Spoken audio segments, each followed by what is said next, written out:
World cinema, मतलब तभी एक स्क्रीन यूनिट नाम का फिल्म क्लब हुआ करता था। वहां से फिर हम शाम को फिर फिल्म देखने जाया करते थे। उस समय तो प्रिंट होती थी फिल्म की, तो प्रिंट तो मतलब जैसे मतलब अभी तो डिजिटल है ना, तो रील होती थी। अभी जब फिल्म बनाते हैं तो जैसे कोई भी डायरेक्टर है, बर्गमन है, फासबिंदर या अपने सत्यजीत रे है, मृणाल सेन है, तब के थे, तो वो उस एक तरह से उस समय सोसाइटी को एक तरह से कहानी को देखते थे। छोटे बड़े एक सीरीज थी जो आर्टिस्ट्स पे थी, इसलिए वो जेजे में शूट करने आई थी। And she wanted some artist who can also help her in terms of production and in terms of how the artist. तभी आईएनटी था, उन्मेष फेस्टिवल, ये था inter college. INT is that Indian national, is that in fact older then, मुझे याद है मैं train से जाया, मतलब मेरा 5 साल तो ट्रेन का ही वो था, आना जाना। और उस समय तो ऐसे बहुत सारा कंटेंट और बहुत सारे सीरीज नहीं थे। मतलब ये तो था कि पेरिस में जाके पेंटर होना है, पेरिस में जाके सेटल होना है, अपना एक स्टूडियो खोलना है, और ये सेट था। मेरी मुलाकात सत्यदेव दुबे से हुई। चेतन दत्ता हमारे एक दोस्त हैं, राइटर, जो अभी नहीं रहे, मेरे बहुत अच्छे दोस्त, हम लोगों ने बहुत सारा थिएटर साथ में किया। तो he took me to Satyadev Dubey. तो एक मुझे समझ में आया उस समय, it was a very gut feeling कि यार इस आदमी के साथ 3 साल बिताना चाहिए। What was your hardest time in that वाला phase? So I had a lot of hardest time. In fact, Sudhir ji के साथ काम करते करते मुझे ये बहुत सारे मैंने फिल्में और उनके साथ काम किया। कैरेक्टर कैसे इवॉल्व होता है ना, वो सुधीर के साथ काम करते मुझे समझ में आया। तुम्ही पण एक वडील आहात, तर वडिलांची ही भूमिका अशी नक्की का असते? I think when I'm more like a friend to my son. But he discusses everything. But I told him, कि initially how do you masturbate?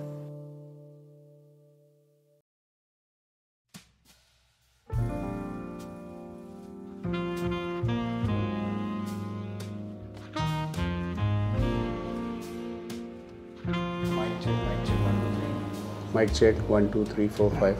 What a night, people dancing in slow motion, blurry eyes. But I've had enough, it's time to say goodbye. तो एक बार मुझे दिखाओ ना मुझे।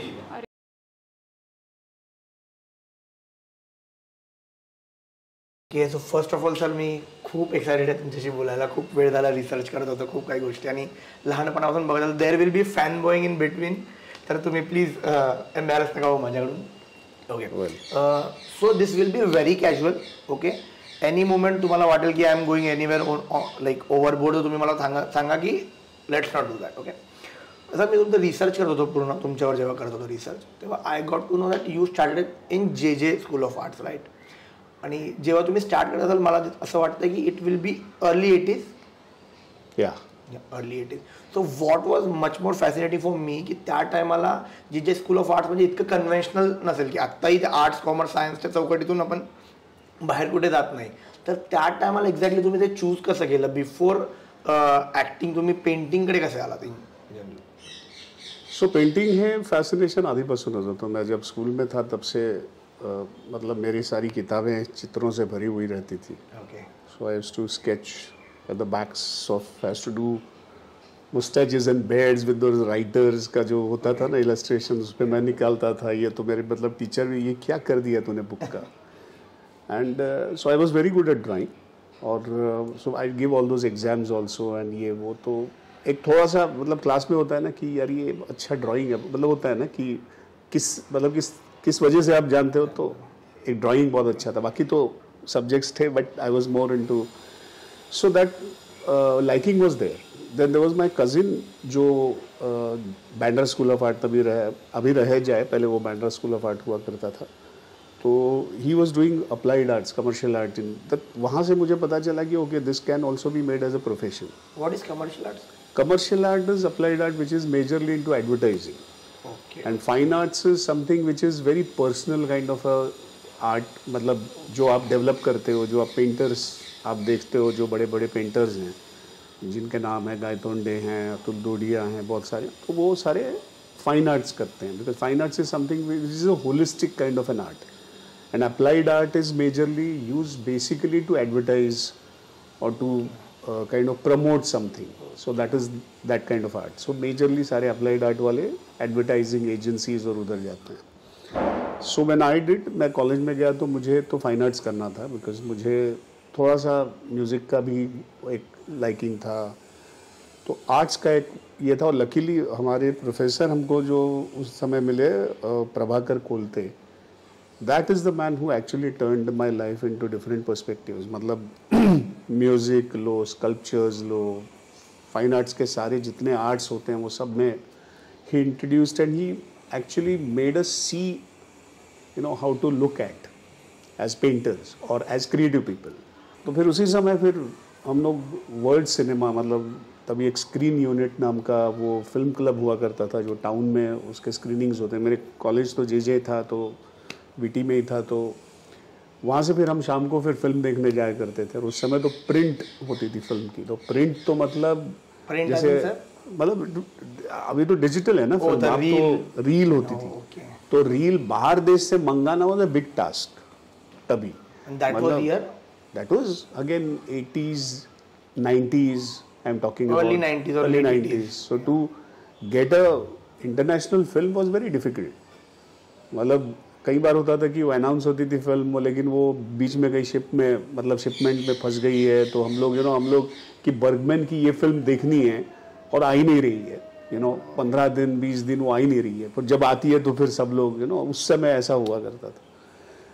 तो world cinema भी देखा और फिर तभी समझ में आया कि यार सिनेमा तो बहुत ही मतलब सारे आर्ट्स का कल्मिनेशन है। मतलब whether it is music, whether it is visual arts, whether it is all kind of performing arts, everything it's a culmination of all arts. तो उसका एक ताकत मुझे समझ में आई कि फिल्म कमाल है। मतलब तभी तो सब सत्यजीत रे ये वो सब देखते थे हम लोग, उस पर बात करते थे। हमारा एक ग्रुप था जो सारे आर्टिस्ट थे, तो हम लोग उस पर चर्चा भी करते थे। So I used to also paint when I saw a film. उस समय मेरे पेंटिंग्स भी सो देयर इज अ, अभी जब फिल्म बनाते हैं तो जैसे कोई भी डायरेक्टर है, बर्गमन है, फासबिंदर, जो भी, या अपने सत्यजीत रे है, मृणाल सेन है, तब के थे, तो वो उस एक तरह से उस समय सोसाइटी को एक तरह से कहानी को देखते थे और उस तरह की वो कहानी बताते थे या पिक्चराइज करते थे, या एक्टर्स भी वैसे थे। तो इमेजरी बहुत हुआ करती थी फिल्म्स में। अभी बहुत कम है, मतलब इमेजरी बहुत ही कम आपको दिखती है, आपको कहानी ज़्यादा दिखती है, बट उस समय बहुत ही इमेजरी दिखा करती थी, so which appealed to us as artists. तो वो जो उसका एक इम्पैक्ट रहता था, तो उसको हम लोग रिक्रिएट किया करते थे पेंटिंग। मतलब मैं ज़्यादातर, because I was more fascinated to painting. तो वो जो कहानी है, उनका जो सोशल स्टेटस था उस कहानी का, या उसका जो कहने का डायरेक्टर का वो तरीका था, वो एक्सप्लोर या उसको वो दिमाग में रहता था और we used to think over it. तो मेरा एक परसेप्शन मैं उसमें डाल के एक पेंटिंग किया करता था तभी, उसी एक फिल्म पे या एक कहानी पे, ऐसे हम करते थे। तो होते होते फिर जब मैं कॉलेज में था तभी सई परांज पे एक सीरियल शूट करने आई थी, छोटे बड़े नाम की। So she has written a play, एक सोयरिक नाम का मराठी में प्ले लिखा था, बहुत तभी चला था।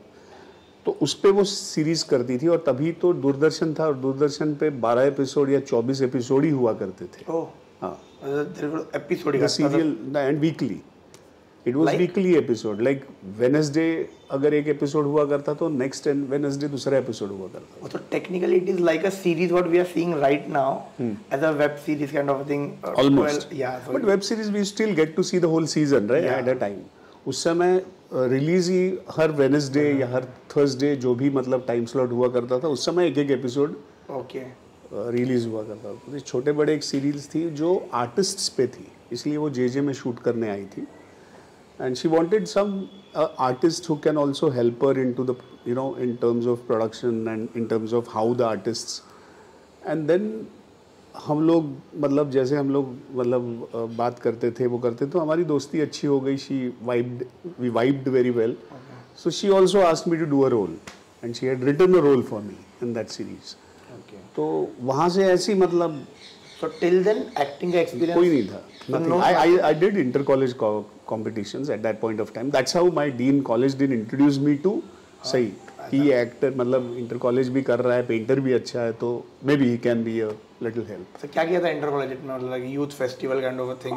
वो तभी INT था, उन्मेष फेस्टिवल ये था inter college. INT is that Indian national is that? In fact, older than before we joined college. INT वगैरह तो मेरे ख्याल से प्रवीण जोशी, सरिता जोशी, मतलब गुजराती में जो बड़े थिएटर वो मतलब वो तब से INT करते थे। वो तो INT was a very old. I तो know like Dilip Joshi sir used to do INT, इतना ही मुझे पता था। I never know it was that. No, it was sort of the plays you did in inter college time. So हमारा भी ये था कि हमारे एक राइटर थे राम विजय परब, जो ये था, उसका भी एक अच्छा क्रिएटिव राइटिंग हुआ करता। तो हम लोग मतलब कुछ एक बाद में तो प्ले मैंने भी लिखे, मेरे एक दोस्त ने भी लिखे, Chetan Datar, who is no more now, so he also directed that play later on his one act. लेकिन हम लोग वही अलग तरीके का प्ले करते थे, मतलब जैसे आर्टिस्ट का एक परसेप्शन होता है ना, उस तरह के प्ले भी करते थे। तो उस तरह का एक विजुअल एलिमेंट भी होता था स्टेज पे, तो हमारा एक थोड़ा सा स्टैंड आउट भी होता था कि अलग तरीके का कुछ एक तो मतलब होता था कि अरे जे का प्ले है तो कुछ अलग होगा, उस तरह का था एक। तो मज़ा आता था। हम लोग तो ऐसे ही मतलब एक्सपेरिमेंट्स करते थे उस समय। तो ऐसा कुछ नहीं था कि मुझे एक्टर बनना था या मुझे कुछ वो उस समय, बट ऐसे ही करते थे। फिर ये सीरीज़ आ गई, सही परांजपे के साथ सीरीज़ की, और मुझे याद है मैं ट्रेन से जाया, मतलब मेरा 5 साल तो ट्रेन का ही वो था, आना जाना। तो सडनली आई वॉज नोन, और उस समय तो ऐसे बहुत सारा कंटेंट और बहुत सारे सीरीज नहीं थे। तो छोटे बड़े was a very popular, and Sai Paranjpye का था। Sai Paranjpye was also known film maker at that point of time. तो when that series came I was suddenly popular. लोग ऐसे मतलब कंपार्टमेंट से कुछ लोग उठ के देखते, अच्छा ये है वो, सुनो उस समय वेरी एम्बैरेसिंग ऑल्सो, बिकॉज ये I was not ready for all that. मतलब वो था ही नहीं कि ऐसा, मैं तो ऐसे ही मतलब कर लिया। But suddenly I got very popular in college, and just because of that. But मतलब उस समय भी ऐसा नहीं था कि एक्टिंग एज ए करियर वगैरह सब करना था। But as I grew, I mean जब हमारे फाइनल ईयर पे आए, हमने जब वर्ल्ड सिनेमा देखा था, वो देखा था, तो मेरी मुलाकात सत्यदेव दुबे से हुई। मैं फाइनल ईयर में था जे में, और डायलेमा था कि अब मतलब ये तो था कि पेरिस में जाके पेंटर होना है, पेरिस में जाके सेटल होना है, अपना एक स्टूडियो खोलना है, और ये सेट था, मतलब ये वाला था। और मेरी मुलाकात सत्यदेव दुबे से हुई। चेतन दत्तार हमारे एक दोस्त हैं राइटर, जो अभी नहीं रहे, मेरे बहुत अच्छे दोस्त, हम लोग ने बहुत सारा थिएटर साथ में किया। तो he took me to Satyadev Dubey. I am so sorry sir interrupt करने के लिए यहाँ पे। We all know that you have been with Satyadev Dubey sir for a long time. We want to document that moment when you first time met him, or how exactly that thing happened. Well, मैंने बस सुना था उनके बारे में, बहुत ज़्यादा भी नहीं, थोड़ा बहुत ही सुना था। और एक वो भी था कि एरोगेंस की हम एक्टर मतलब पेंटर हैं, और ये है, हमने वर्ल्ड सिनेमा देखा है, हमने बहुत सारा पढ़ा है, पेंटर को जाना है, ये वो सारा था। तो उनका एक राइटर्स वर्कशॉप हुआ करता उनके घर पे बांद्रा में। तो एक तो बाकी किसी को अलाउड नहीं था, सिर्फ राइटर्स को अलाउड था, जो भी राइटर्स थे उस समय जो वर्कशॉप में कर रहे थे। But I was only allowed because I was a painter. अगर मैं उस समय एक्टर होता तो शायद मुझे अलाउ भी नहीं करते, because no actors were allowed, because it was more of writers workshop. तो maybe I was because I was a painter and ये वो, तो मुझे अलाउ किया गया था। तो मैं तो ऑब्जर्व ही नहीं था, मैं तो एक कोने पर बैठा था, and I was just, kind of listening and seeing what was happening. Can you tell me any of the tips or any lesson he gave in that class? So there was no lesson. वही तो सबसे है कि उन्होंने कोई मतलब मुझे तो कुछ बातें तो समझ में नहीं आ रही थी वो क्या बोल रहे हैं, because he was majorly talking with writers and how writers think and how writers whatever,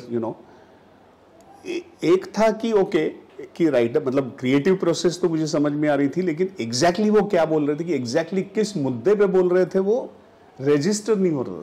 सुन रहा था मैं, सब था। And he was very energetic, मतलब the energy that he had was amazing.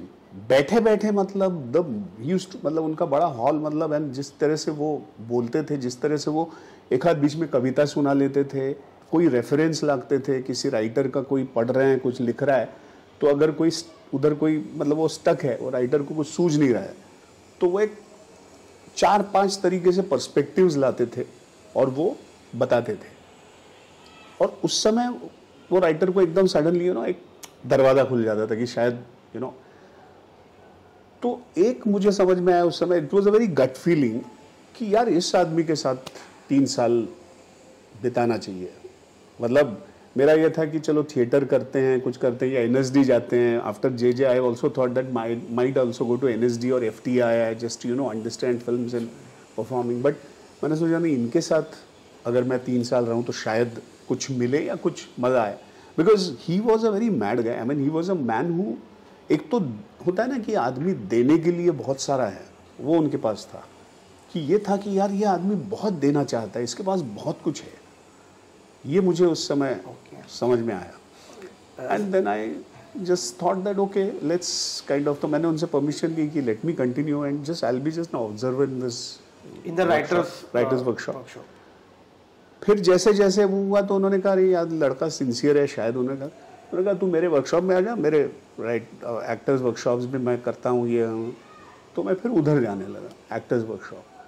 फिर वो होते होते एक्टर्स वर्कशॉप, मतलब so he is a man who sucks you, मतलब वो आपको, मतलब मैं कब उसमें वो हो गया मुझे समझ भी नहीं आया, क्योंकि इतना वो कर, मतलब राइटर्स के साथ, एक्टर्स के साथ। फिर उनका एक प्ले भी चल रहा था, उसके रिहर्सल्स चल रहे थे, उनका एक अंधायुग नाम का प्ले चल रहा था उस समय। तब तो नसीर, मतलब बड़ी कास्ट थी, नसीरुद्दीन शाह, मोहन भंडारी, अमरीश पुरी, आकाश खुराना, ये लोग सब थे।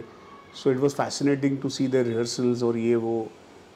तो ये करते करते सडनली, और वो था कि सबको जो भी आते थे या जो भी एक्टर्स वर्कशॉप में आते सबको बोलते थे सबको याद करना है, पूरा प्ले याद करना है। ओके, मतलब the whole crew needs to by heart memorise all the lines. And what was the reason behind this? Basically सबको प्ले समझना चाहिए and everybody should get into the skin. Correct. And basically आप एक मतलब उसमें घुस जाते हो ना, ये तो आप सिर्फ ऑब्जर्वर रहते हो। And also he later on I got to understand that he is more into making people or creating new talent. That was his mission in life.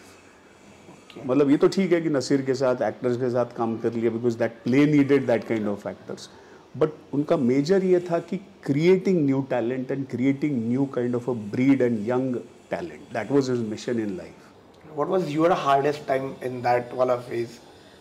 So I had lot of hardest time. मतलब मेरा तो एक तो ये था कि मुझे होना था पेंटर, और मैं यहाँ फंस गया था, और ऐसा था कि यार अभी आधा भी नहीं छोड़ सकता, और मुझे तो इसकी मतलब ये तो I have kind of getting लत लग गई है। तो ये बड़ा मुश्किल हो गया था, at biggest dilemma. In fact Dubey ji ने आगे जाके उसको मतलब एक थोड़ा सा क्लैरिटी लाने में भी मदद की, दुबे ने लास्ट में, because he could understand what I was going through. But और उस समय ऐसा था ना कि इतना था उनके पास, तो प्लेज याद है, कविताएं याद हैं, स्टोरीज याद हैं। स्टोरीज मतलब जो उस समय हम लोग शरद जोशी, हरिशंकर परसाई, इनकी मराठी ऑल्सो राइटर्स के पूरी की पूरी तेंदुलकर के कहानियाँ याद करते थे, पूरे लेख याद करते थे, because we were so driven into it and fascinated and wanted. मतलब होता है ना कि आप बहुत क्या कहते हैं मराठीमध्ये शब्द आहे ना आदाशी, का आदाशीपणा असा होता ना की सगळं असं घ्यायचं, असं घ्यायचं असं ते होतं ते। तर त्यामुळे I think he only told me later on कि मतलब उनको मालूम था कि मुझे पेंटर होना था, ये होना था, लेकिन उन्होंने यही बताया कि एक्टर और पेंटर का जो थिंकिंग प्रोसेस है वो कम्प्लीटली अलग है। पेंटर है वो बहुत राइटर की तरह है, मतलब he is in his own world, मतलब वो इधर सब होता है इनका।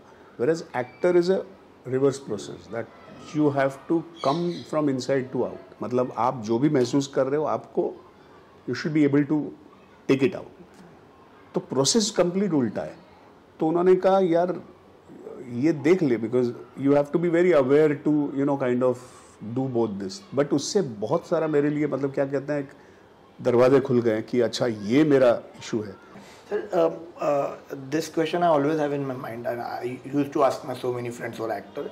So we are having, we can do रियाज, हम लोग रियाज कर सकते हैं for writing, we can do Riyaz for let's say camera, what is the specific, is there any riyaz for actors?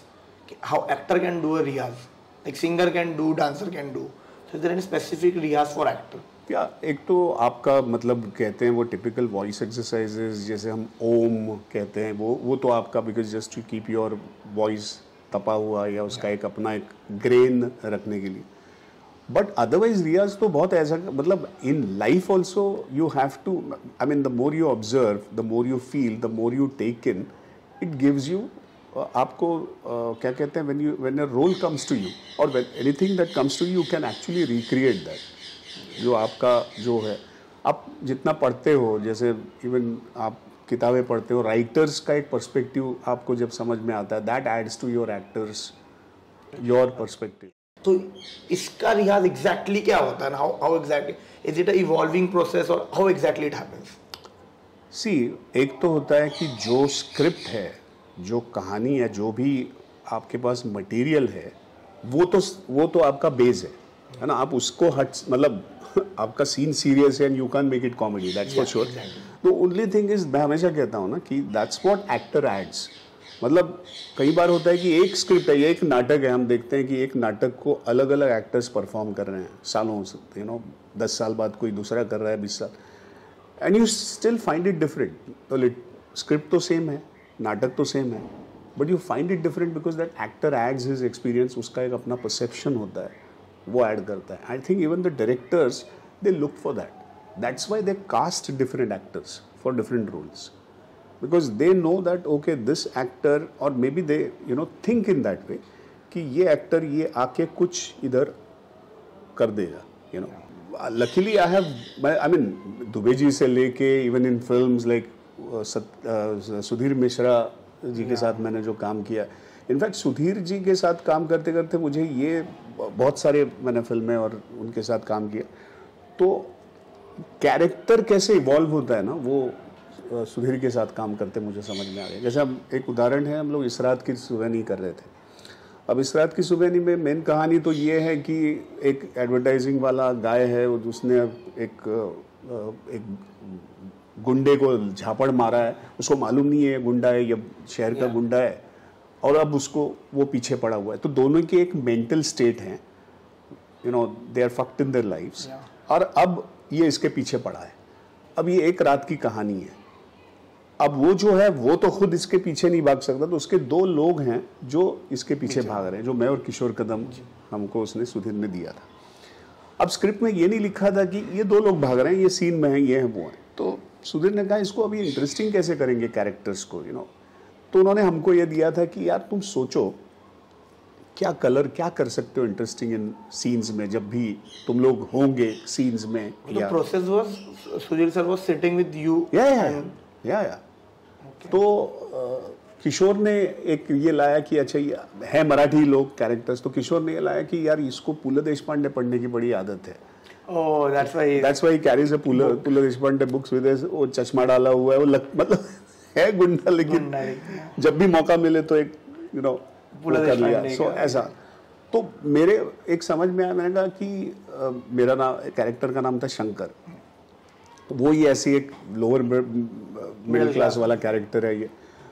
तो उसने कहीं पे एक जूते नहीं खरीदे थे. अब वो आमतौर पे पहन नहीं सकता बट यहाँ पे क्या है इनको जाना है एक 5 स्टार होटल में तो वो नए जूते पहन लेता है चमड़े के लेदर के और उसको मालूम नहीं कि वहां से अब इसके पीछे भागना है. अब वो जूते में भाग रहा है और वो जूते काट रहे हैं.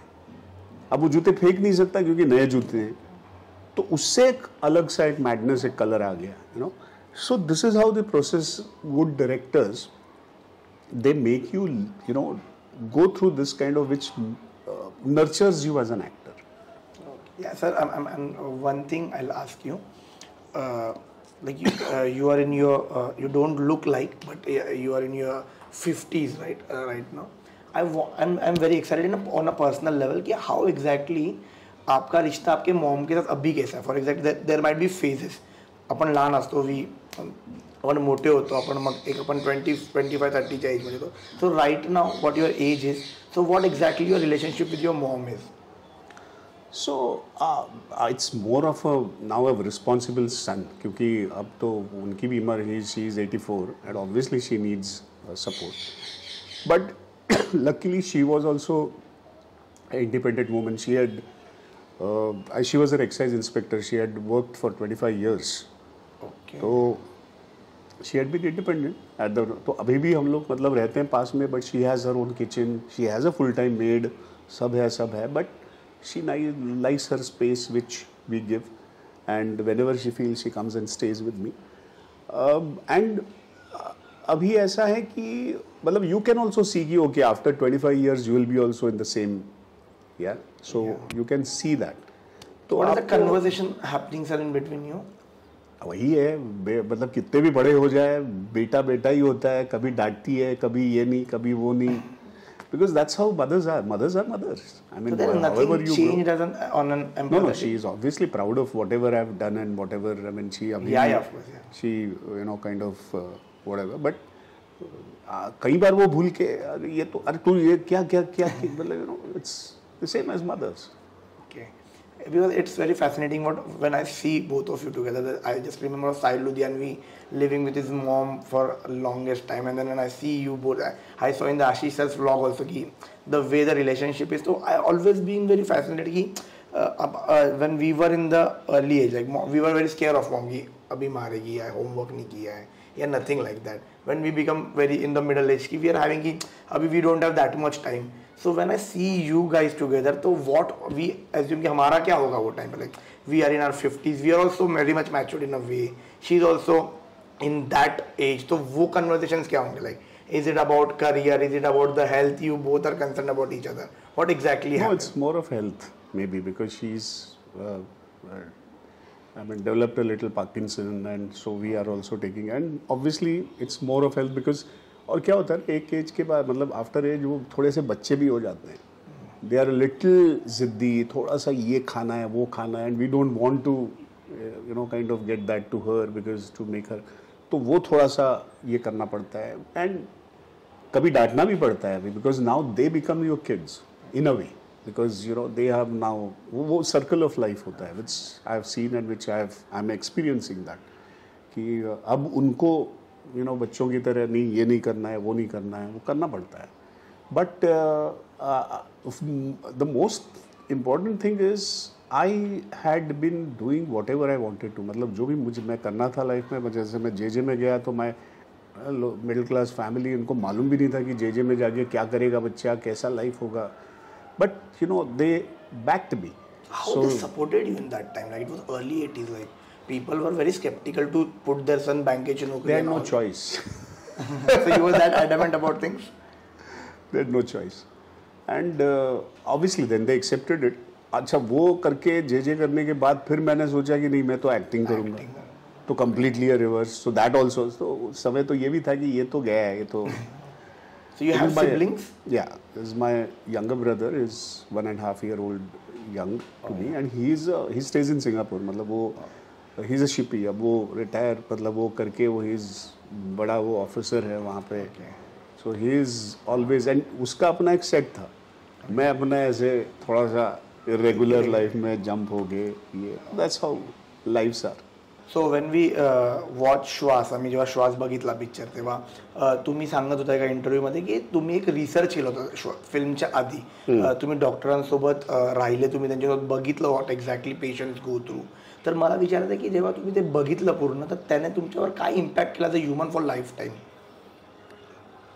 मी म्हटलं तसं श्वासमध्ये खूप गोष्टी आयुष्यातले सत्य असे कळले, कारण I was very young. It was my Marathi, म्हणजे पहिली मराठी फिल्म माझी होती श्वास. आणि ऑब्व्हियसली आधीचं ते सगळं हे होतंच की यू डू युअर रिसर्च किंवा तुम्ही कॅरेक्टर कसा हे करायचं ते सगळं प्रोसेस होतीच. तर त्या ह्याच्यात मी पुणतांबेकर, शैलेश पुणतांबेकर ज्यांची ॲक्च्युली केस होती त्यांच्या क्लिनिकमध्ये जायचो, त्यांच्या ऑपरेशन थिएटर्समध्ये वगैरे जायचो.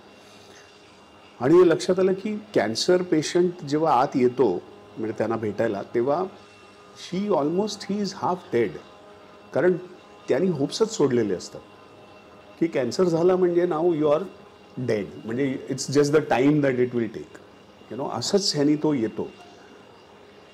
आणि पुणतांबेकरांनी सगळ्यात म्हणजे जे मी श्वासमध्ये ॲज अ डॉक्टर म्हणून होती, very good quality was to त्यांच्याशी बोललं ना का माणूस होपनी बाहेर जायचा, म्हणजे तो माणूसच बदलायचा, म्हणजे जरा तो कम्फर्टेबल व्हायचा, तो पॉझिटिव्ह व्हायचा, असं ते 15 मिनिटात त्याला ते पॉझिटिव्ह करायचे.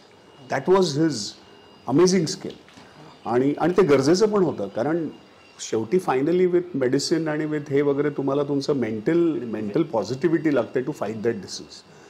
ते खूप छान करायचे आणि ते मी या रोलसाठी पण वापरलं. एखाद रिअल म्हणजे रिअल इन्सिडेंट सांगू शकाल का या गोष्टीबद्दल, की एखाद इन्सिडेंट तुम्ही बघितला की डॉक्टर सर बोलतायत कोणाची तरी, की काय एक्झॅक्टली बोलायचे ते? मला आठवतंय की एक पेशंट होती, यंग होती मुलगी, 16 वर्षाची वगैरे मुलगी होती. तिच्या आईवडिलांबरोबर आली होती आणि म्हणजे मला आधी कळे ना की कोणाला झालं आहे. आणि in the talks then I got to understand the की त्या मुलीलाच कॅन्सर झाला आहे. आणि ती खूपच हुशार होती अभ्यासात आणि आईवडिलांकडनं पण खूप अपेक्षा होत्या आणि इट वॉज अ व्हेरी, आणि सडनली ते असं एक वर्ल्ड इज क्रॅश्ड डाऊन असं ते फील होत होतं त्यांच्यातनं. आता होतं काय की डॉक्टरनी काय केलं की पहिलं आईवडिलांना पॉझिटिव्ह फ्रेममध्ये आणण्याचा प्रयत्न केला. That is what he did, की त्यांना पहिलं कन्व्हिन्स केलं की how you have to create a support for her now. कारण तुम्हीच जर का निगेटिव्ह ह्याच्यात गेलात वगैरे तर तिला हे करणं म्हणजे she is too young. So you have to continuously give her a positive हे, की तिला आवडेल ते म्युझिक लावा, आवडेल ते करा. कारण मी माझ्या पद्धतीने माझ्या सगळं मेडिकली करणारच आहे, but you have to help her come out of it. Environmental हे वगैरे, कारण तो सपोर्ट तुमचा असला तरच माझी औषधं आणि हे काम करणार. आणि मग त्या मुलीकडे बोलताना ते इतके पॉझिटिव्हली तिच्या ना आवडत्या गोष्टींबद्दल ते बोलले, बाकी आजाराबद्दल बोललेच नाही hardly, because he new what it was and what the medicine. पण तिच्या सगळ्या म्हणजे काय म्हणतो आवडत्या गोष्टीबद्दल, मग तुझं हे काय, तुझं ते काय, तुला कुठला रंग आवड, तुला आणि खूप अशा वेगवेगळ्या गोष्टींना suddenly there was a smile in this girls face.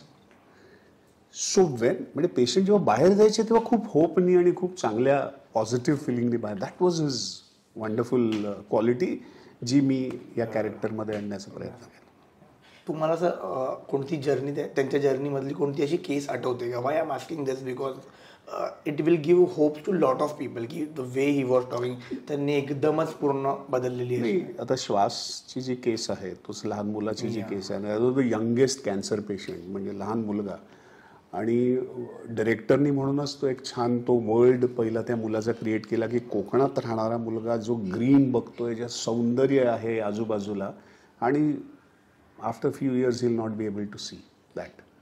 म्हणजे ह्याच्या पलीकडे काय ट्रॅजिक काय असू शकतं आयुष्यामध्ये. बट देन जसं डॉक्टरांचं एक पॉझिटिव्ह हे आहे ना, तसं त्यांनी एंड फिल्मला पण एंड पॉझिटिव्ह दिलं आहे की आणि डॉक्टर थ्रूच तो नाही का, म्हणजे तो जो सीन आहे आमचा की त्या मुलाला कारण मेडिकली एथिक्समध्ये असं आहे की पेशंटला सांगायला लागतं की तुझं हे असं असं होणार आहे, त्याशिवाय you can't go for an operation or anything. किती पण लहान असेल तर, किती पण लहान असेल, म्हणून तो सीन तुम्ही म्हणून तो सीन असा नीट लिहिला नव्हता रायटरनी, because that's the only scene right. तो म्हणाला की अरे मला हे तुमची मदत लागेल की हे काय करायचं. आणि शूटिंग चालू होतं आमचं, हे चालू होतं, माझ्याही डोक्यात होतं की हा सीन कसा वर्क करायचा काय.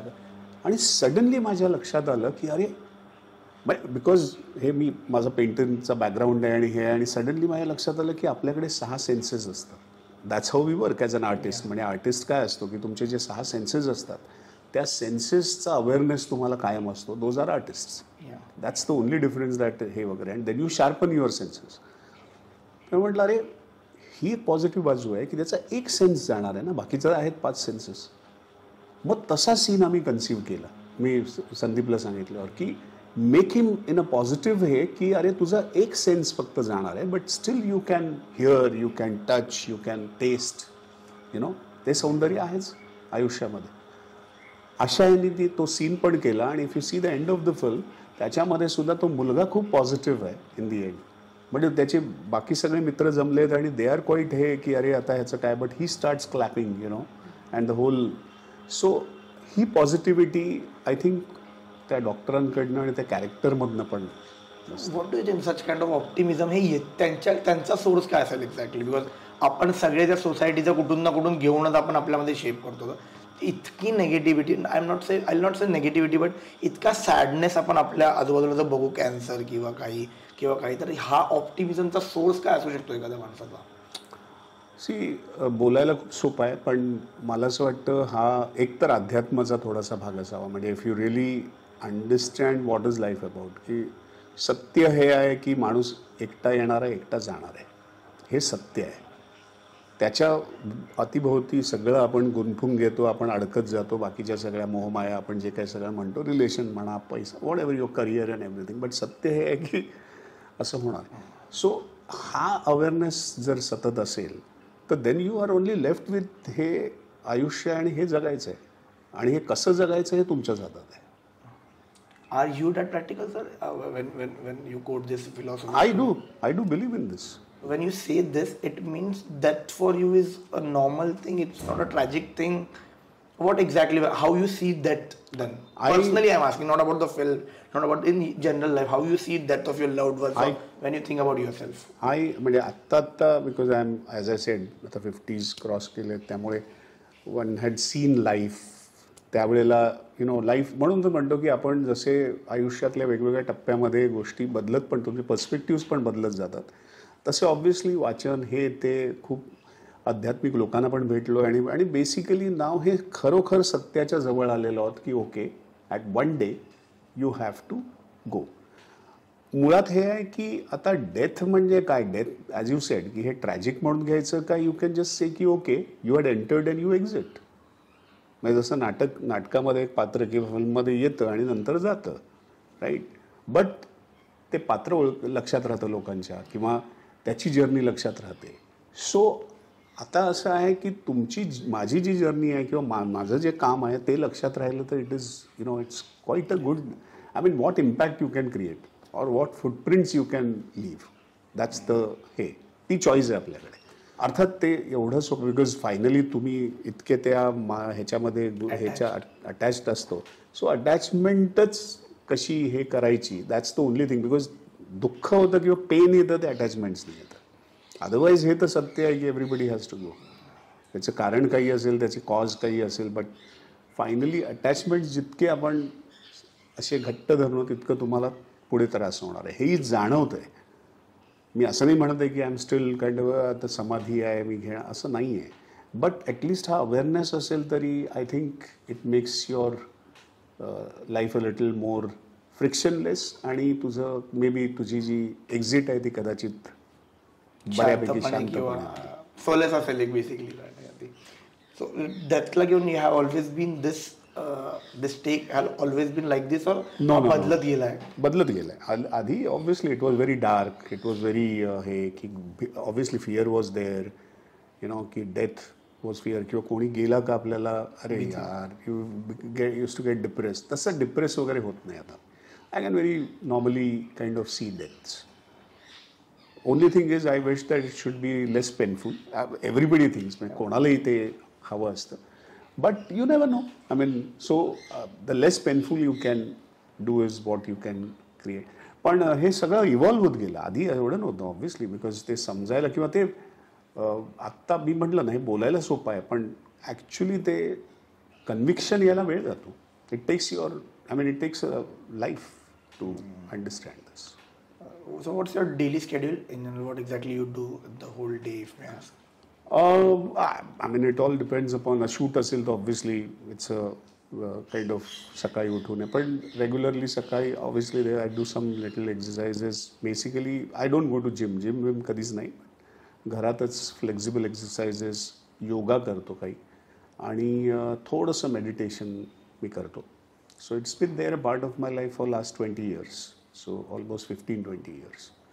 आणि बाकी मग शूट नसेल तर आता कोविडमध्ये I have also develop this हे ऑफ शेअर मार्केट वगैरे. ह्याचं कारण एकच होतं, एक तर वेळ होता, काही मित्र ऑलरेडी करत होते, आणि I thought that it's very fascinating in terms of तुमच्या माइंडला एक सतत एक वेगळा अलर्ट, आणि काय म्हणतो एक वेगळा अख्खा पर्स्पेक्टिव्ह ऑफ फायनान्शियल वर्ल्ड हा एक कम्प्लीट त्यांनी येतो. आणि तो असा आहे की तो असं नाही आहे की आत्ता कळलं तुम्हाला सगळं. It's like ever evolving. ocean. Like, you know, you can, and it's a very nice, different. You're into crypto? No, not Not yet. at all. Not yet. So what exactly you do in share market? So I do intra trading पण करता की long term मध्ये intra swing आणि You do intra long also? term. Yeah. सो वेळ असेल तर intra पण करतो. So you are profitable right now? Yes, quite. But losses again are inevitable. Yeah. म्हणजे it's always the game of profits and losses. Only thing is in average ह्याच्यामध्ये if you are in profits then you are in the maybe the right way. So we are knowing this side of yours for the first time, I Yeah, think. because हे Covid मध्येच सुरुवात झालं. So obviously I never had this earlier. I was more into SIPs की चला टाकले हे टाकले, but I was more of a passive way. आता So suggest me some stocks if you want to suggest me for the long term. Always buy good stocks. Goods म्हणजे with very credible companies. आपल्या इथे हा जो एक हे असतो ना की स्वस्तात मिळाले का आत्ता मी स्वस्तात घेतो, तर स्वस्तातले विस्तातले नाही घ्यायची, कंपनीची क्रेडिबिलिटी घेऊन हे करायची. Always buy when the market is low, कारण तेव्हा ते स्वस्त होतात आणि when it goes up you sell it. I want to know your perspective on love, की 18 मधलं 25 मधलं 30 मधलं how exactly it changes from time to time. Love या प्रेम पण त्याला खरं प्रेम समजायला खूप वर्ष जातात. कारण आपल्याला आधी सुरुवातीला वाटतं आपण प्रेम करतो, पण इन्फॅच्युएशन असतं, काही वेळेला गरजा असतात, त्या गरजेतनं आलेलं प्रेम असतं. काही वेळेला असं वाटतं की इवन म्हणजे मी म्हटलं तसं मगाशी म्हटलं आई वडिलांबरोबर पण जे प्रेम असतं ना ते ॲक्च्युली कळायला वेळ जातो. म्हणजे आय स्टील फील दॅट खऱ्या अर्थानं आई वडिलांचं मला किंवा म्हणतो ना हे कळलं जेव्हा मला मुलगा झाला. When my son was born at that day I could feel and म्हणजे आई वडील काय असतं आणि you know what they have done to you, you know तरी काय काय केलं आहे आपल्यासाठी. एक्झॅक्टली सर काय असतं आणि बघा हे आम्ही इट्स अ फिलिंग. म्हणजे ॲक्च्युली म्हणजे यु नो असं जमीन पायातनं सरकते. So you become overprotective, you become over. No, I'm not saying that I've become, but that realization आतून जे येतं ना ते येतं सडनली. आणि म्हणूनच माझं नेहमी म्हणणं असतं की कितीतरी वेळा आपण उपदेश देतो ना लोकांना, उपदेशनी काही होत नाही unless you really experience it. So म्हणून तर म्हणतो की चांगले मग तो कलाकार असेल, तो गायक असेल किंवा हे असेल, when it comes from his experience it sounds different. Actors पण when they come from their experience they are different actors. So कलाकार हा अनुभवातनंच मोठा होतो. तर तुम्ही एका इंटरव्ह्यूमध्ये बोलला होतात की मॉम तुमची जी आई आहे ती दुवा राहिली आहे म्हणजे तुमच्या आणि तुमच्या वडिलांच्या कन्व्हर्सेशनमध्ये. तुमचा आणि तुमच्या मुलाच्या रिलेशनमध्ये is it the same thing right now की you both are? No, he is no more. I lost him when I passed out my college, म्हणजे almost 25 years back. He hasn't seen any of my film. Yeah, that's my different. कारण मी जेव्हा कॉलेजमध्ये होतो जे किंवा obviously ही वाद किंवा he was more because he was more. आणि वडिलांचं असं ना आई कशी जवळ येते आई, बट वडील इज ऑलवेज अरे काय करतोय हा, काय चाललंय याचं काय, असं वगैरे सगळं असायचं. आणि मी हे होतं की दाखवणार मी करून काय. हेच मला तुम्हाला विचारायचं की वडिलांचं, आता तुम्ही पण एक वडील आहात, तर वडिलांची ही भूमिका अशी नक्की का असते? या असं नसेल की ते प्रेम नसले करत आपल्या मुलाशी, ऑफकोर्स असं नसेल, पण वडिलांची नेहमी ते ॲक्च्युली आय थिंक आधीच्या ह्याच्यामध्ये जनरेशनमध्ये जास्त होती. I think when I am more like a friend to my son. म्हणजे he discusses everything. Okay. So म्हणजे I told him you know की initially how do you masturbate. हां. So that open environment. Because see काळ बदलतो आणि you now know that they need that, because त्यांना एवढं exposure मिळालं आहे, आपल्यापेक्षा मोठं ज्ञान त्यांना सगळं मिळालेलं आहे. त्यामुळे they you have to accept that, you know, you should be aware of that. आणि लाईक आता तो जर्मनीमध्ये आहे, तर जर्मन भाषेत तो शिकतोय. You know it's very difficult. So his engineering is been taught in German त्याला, which I have never. So I am very proud of him. So हे पूर्वी कसं होतं ना, पूर्वी असेल सुद्धा पण ते बोलून दाखवता येत नसेल किंवा त्यांच्यामध्ये ते तसंच असायचं की नाही हे असंच ठेवलं पाहिजे, असं तो एक पूर्वी समज होती जी आता नाही आहे. हे तुम्ही जर तुमच्या मुलाशी इतके कम्फर्टेबल किंवा इतके ओपनली बोलता, ह्याचे मेरिट्स आणि डिमेरिट्स तुम्ही काय कोट करू शकाल? तर I think if you are a friend it becomes very, म्हणजे त्याला पण चांगलं होतं बिकॉज ही ऑल्सो नोज की okay there is somebody who is really a support for him. कारण हे तेवढं जाणीव आम्हाला नव्हती. म्हणजे जेव्हा आम्हाला असं वाटायचं की अरे आम्ही जे करतो ते वडिलांना आवडतच नाही. आता तसं नाही आहे. He knows that I like what he's doing, or there is a support for him. What can be the cons of this, if any? I don't think there's cons, because see, मी जसं तुला म्हटलं तसं मी त्यालाही सांगितलं. So it's finally it is everybody's life. It's like जसं माझं life आहे, you have come, you have to go alone. So this is what म्हणजे मी कन्व्हिन्स झालो आणि मी असं सांगतो आणि विथ कन्व्हिक्शनने सांगतो. So it's your life. So you decide what to do with your life. We are there whenever you want, but finally it's your life.